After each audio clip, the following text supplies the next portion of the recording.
Hello, this is Scottish Independence Podcast episode number 132. And this time I spoke with Danny McGregor. Danny is in the Scottish Green Party and is also a campaigner for Indyref 2. And it was in fact Indyref 2 that we spoke about the most. Danny recently wrote an article over at Bella Caledonia in which Danny explained why he thinks the time is not exactly now immediately, but we shouldn't be waiting too long to get Independence Referendum 2 going, and why that is. But it's a very difficult topic at the moment. Is it carpe diem, we have to go now? Is it we need to wait, we need to build support slowly, and if it's not this moment, then we'll make sure we get it in another moment?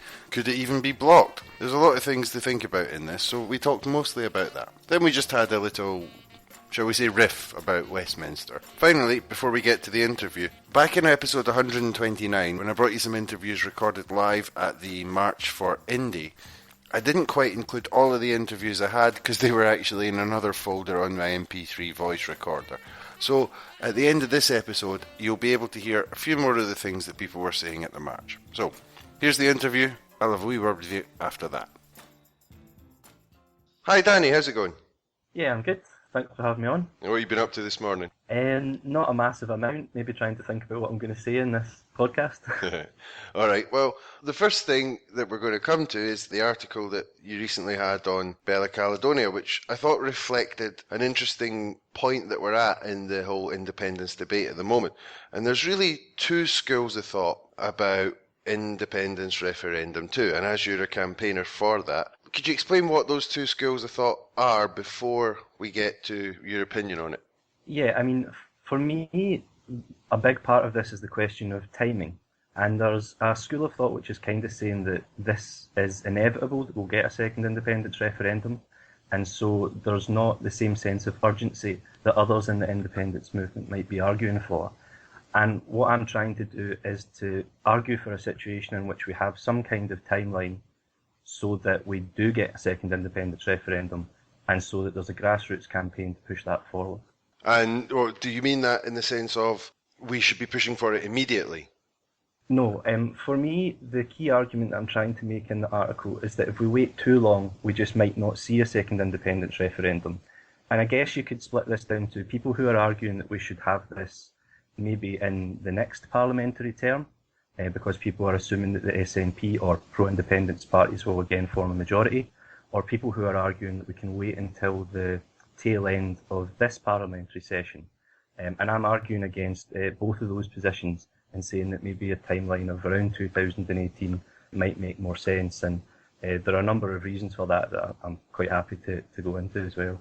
We'll come to why you think 2018, but why do you think it's not necessarily a good idea where everyone's saying, in this moment of uncertainty, with this moment of Brexit, we need to go now, we need to really push it now? Why do you think that's maybe not the best idea? Well, for one thing, I think that there's a number of questions that we probably want to address if we're not to repeat the same mistakes of 2014.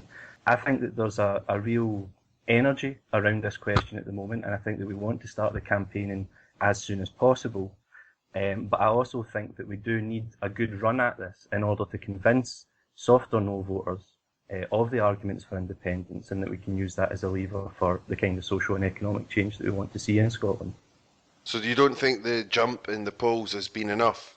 There was 3-4 polls in a row which showed a majority for yes, but it was a very small majority. I think there was always going to be a temporary period in which there was a bounce in the polls just as a sort of reaction to the Brexit decision.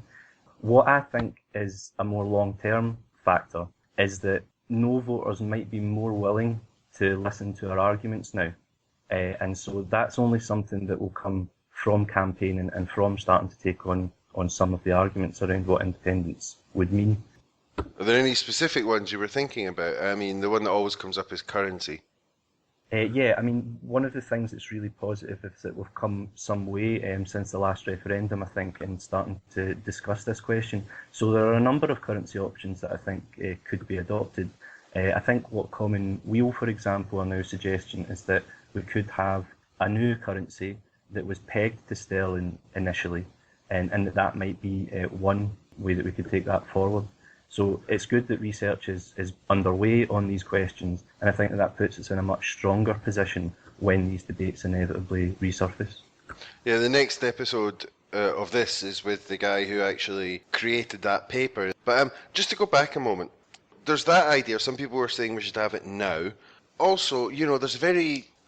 it's difficult to choose the right word here, but there's a very kind of cynical calculation that says, a lot of the people who voted no were the older generation, and if we wait 10 years or so, much of that no voting generation will be gone and replaced by a new, younger, yes voting generation. So what would you say is the good points and bad points about waiting a few years for this? Well, I think specifically on the pensioner question, I think we need to be very careful not to categorise whole groups of people in a particular way. Obviously, it was clear that the demographics of the vote were such that older voters tended to vote no, but I think that what we need to ask ourselves is why those people voted no, rather than making that just about what age they were. I think that we weren't convincing enough on questions like pensions, currency, and the economy, and I'm confident that we've addressed the concerns that people have. We can win over a large number of those people. I think that there's an argument to be had that we immediately start the campaign regardless of arguments people have over the time, and to create the conditions in which we're more likely to win even when it does happen. What I would like to see is a timeline that's set out after Article 50 is triggered, at which point, if we're unhappy with the way that those negotiations are going, which I think is inevitable, particularly over questions like freedom of movement, then we could set in place a timetable for negotiations to achieve a second independence referendum. And as you mentioned before, you think the best place for that is 2018. Why is that? I think that you want to allow sufficient time to have a real ground campaign where we can take on some of the arguments that we've not been as strong on in the past and take the time that's necessary to win over the softer no voters. However, I wouldn't leave it later than that, because then you're in the danger of A, destroying some of the momentum that can build up. I think there's a lot of energy around that, and I think we need to use that to our advantage. And secondly, because you don't want to run into the 2020 general election or the next run of Scottish elections. I think outside of an electoral cycle, it's the best time to start building movement, building unity amongst pro-independence campaigners, and that's something that we should also look to be doing. And what do you think is the risk of Westminster trying to block a second referendum? I think that analysis understates the political implications that would have.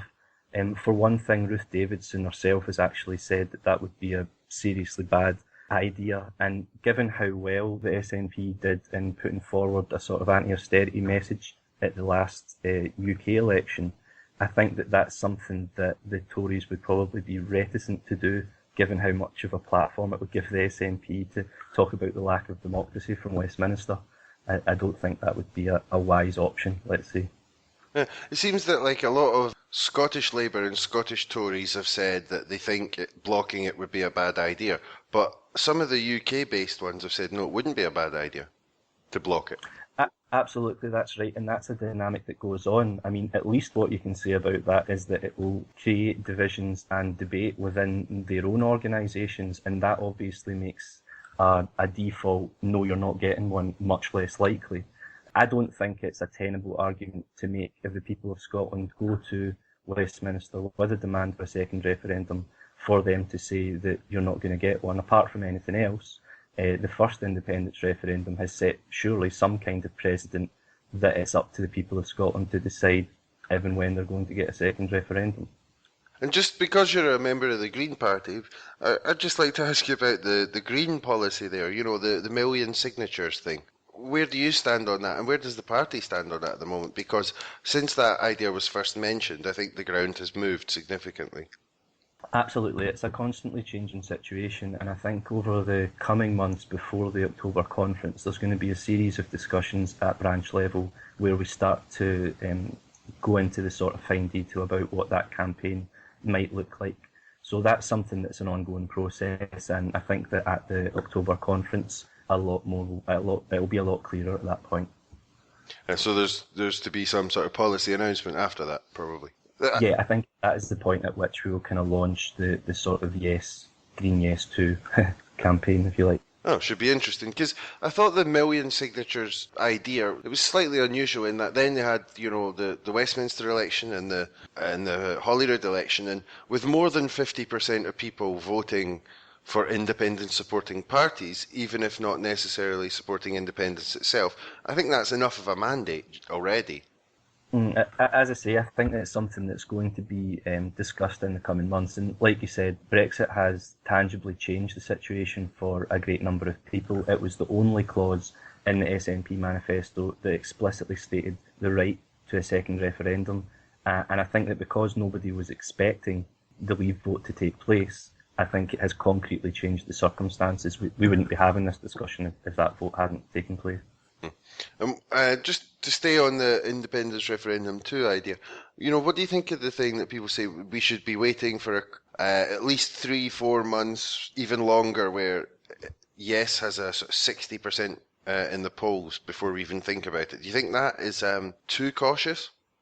Definitely. I mean, for me, to get 60% on a consistent basis like that, given how unpredictable the political situation is in the UK at present, I just think it's not realistic.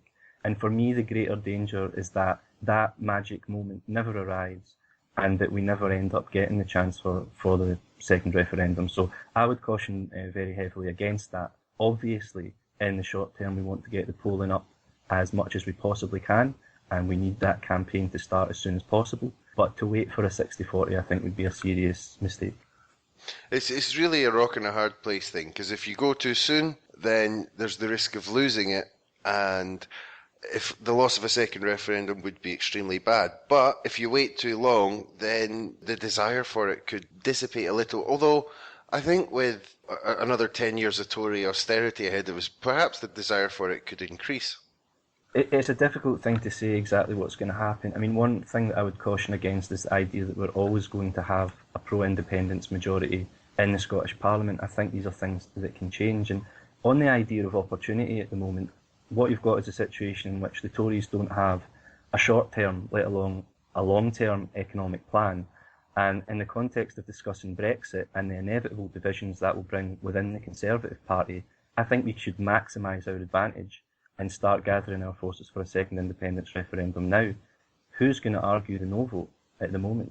Scottish Labour are already still burnt from the first experience of the referendum, and if the Conservative government at the UK level are involved in internal fighting over the conditions of Brexit, I think that's a very good condition for us to be in, given how high we're already in the polls, the alternative media that we have, the research that we're starting to conduct.